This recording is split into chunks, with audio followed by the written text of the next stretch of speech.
Halo, perkenalkan nama saya Ervina dari Tangerang. Tetap semangat dan terus belajar. Saat ini saya akan mereview materi dasar kebimbaan 14 April 2021. Pertama, apa saja dasar hukum dalam menerapkan metode bimba?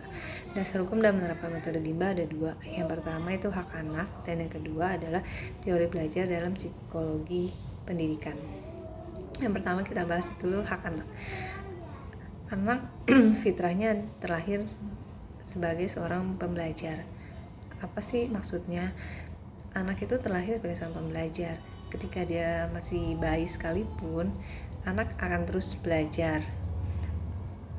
Sejak bayi, anak belajar tengkurap, belajar berdiri, belajar berjalan.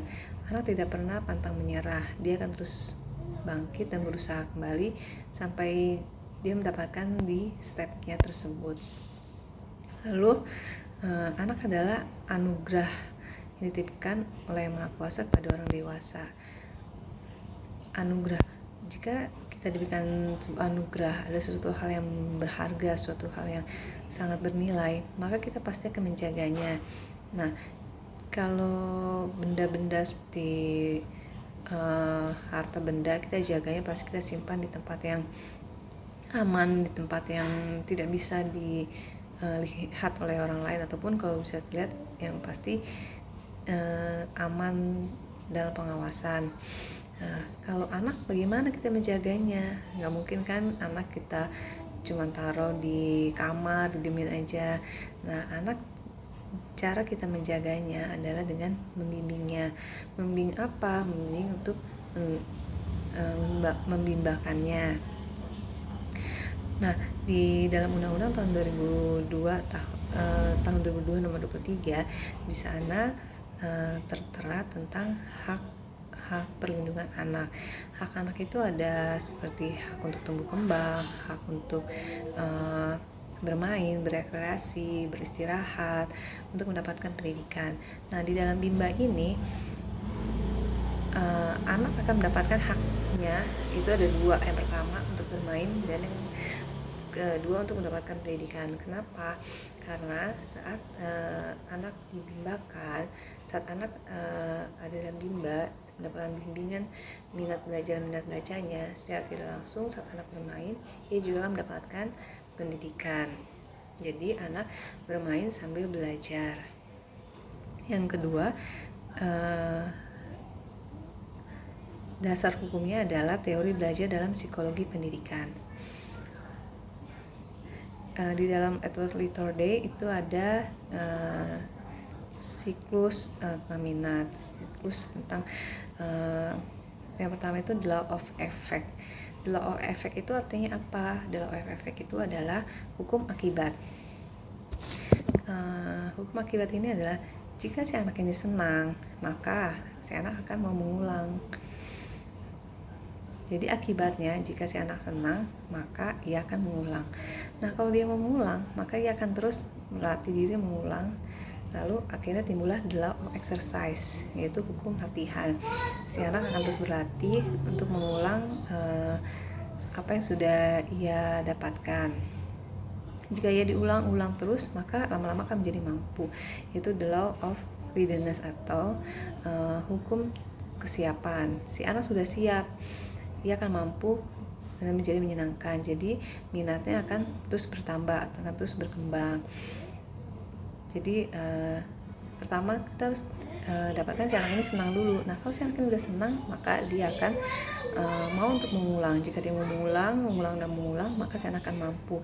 Dan kalau dia sudah mampu, maka minatnya akan terus bertambah, akan terus meningkat. Jadi akan meningkatkan minat anak untuk belajar dan minat anak untuk membaca. Itu adalah dasar hukum dalam menerapkan metode bimba yang bisa saya sampaikan. Lalu apa saja metode bimba? Metode bimba itu ada tiga. Yang pertama fun learning, yang kedua small step system, yang ketiga adalah individual system. Kita bahas satu-satu. Fun learning, apa sih fun learning? Fun learning adalah proses belajar yang sepenuhnya menyenangkan bagi anak. Di sini ada dua kata yang bisa dijadikan headline-nya. Pertama itu adalah sepenuhnya menyenangkan, dan yang kedua adalah bagi anak. Apa sih sepenuhnya menyenangkan? Sepenuhnya menyenangkan artinya 100%. Jadi kalau 99% berarti itu belum sepenuhnya, karena masih ada 1%, masih ada yang kosongnya atau bolongnya 1% ini. Nah, jadi kita harus benar-benar membuat itu menjadi sepenuhnya atau 100% menyenangkan. Lalu bagi siapa? Yaitu bagi anak. Jadi bukan bagi motivator, bagi orang tua, atau bagi kepala unit, tapi fun learning ini bertujuan untuk 100% atau sepenuhnya menyenangkan bagi anak. Jadi fun learning adalah proses belajar yang sepenuhnya menyenangkan bagi anak. Jadi tidak ada paksaan, tidak ada tekanan, tidak ada target harus dicapai, si anak harus bisa ABC, tetapi harus yang penting adalah si anak ini merasa senang. Yang kedua, metodenya adalah small step system. Bagaimana sih caranya supaya bisa mencapai di fun learning ini? Tentu ada metode berikutnya, metode selanjutnya, yaitu small step system. Apa sih small step system? Small itu artinya kecil, step itu langkah, dan system itu ada juga satuan terkecil. Jadi small step system itu artinya langkah kecil atau bisa dikatakan perlahan. Jadi kita tidak memaksakan anak harus mengerjakan sesuatu itu buru-buru atau cepat, tapi yang penting perlahan mengikuti kemampuan si anak. Kalau si anak belum mampu melakukan yang A, kita tidak bisa paksa si anak harus langsung loncat ke B karena mengikuti anak-anak yang lainnya, tapi kita harus mengikuti kemampuan si anak. Kalau dia belum bisa yang A, ya kita harus terus berusaha membimbingnya di bagian A tersebut. Lalu gimana sih caranya supaya small step systemnya ini bisa berjalan yang baik? Yaitu metode selanjutnya adalah individual system. Individual system itu adalah personal. Jadi kita melakukan pendekatan kepada anak. Pendekatan apa? Pertama, kita harus mengenali karakter anak. Karakter si anak ini kayak gimana sih? Apakah dia pendiam? Apakah dia aktif? Apakah dia cerewet atau banyak bertanya? Atau kita harus mengenali karakter si anak tersebut.